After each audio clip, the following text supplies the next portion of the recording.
Holgate Windmill, the only remaining working fire-sailed, double-shuttered windmill in England. SWNS Britain's oldest brick tower windmill, which sits in the middle of a housing development, is still operating more than 250 years after it was first built. Located in Holgate, a suburb of York, the walled city in northeast England, the Holgate Windmill has been working since 1770 after being built by George Waud from Selby after he bought the land in North Yorkshire 2 years earlier. The mill, which grinds corn into flour, was built in the open country city of many mills in the Yorkshire region and overlooked the hamlet of Holgate. The 9-foot-tall mill now sits on a roundabout in the middle of a housing development built in the 1940s until after World War Roman peace.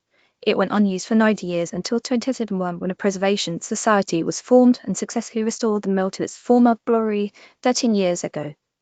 Steve Potts, a trustee of the group and its head miller, called it an important building. Of all of the hundreds of windmills which were once found around Yorkshire, this is the only working one left. Holgate Windmill, circa 1930. SWNS, we are a group of 35 volunteers, and we think it is important to keep the industry of milling going. It is a dying art in many ways, and if we weren't doing it, in a couple of years there may be no one left who knows how to, the 69-year-old told SWNS news agency.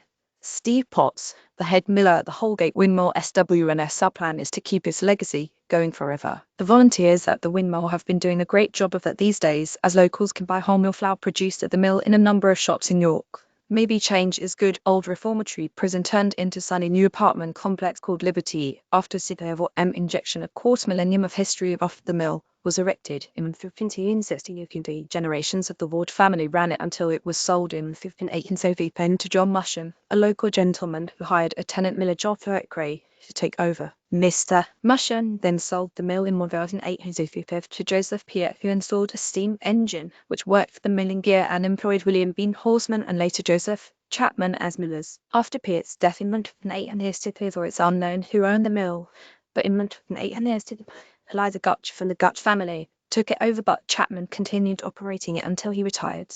The milling duties were then taken over by his son Charles, but only until 1971, but he died young after breathing in hazardous flour dust. Holgate Windmill, circa 1970. SWNS Herbert Waters ran the mill from 1971 to 1918 and was followed by Thomas Moyet. Grain was ground into flour here until the 1930s using wind power, but it ended in 1937 when the Gutch family sold the building to the York City Council after Eliza died.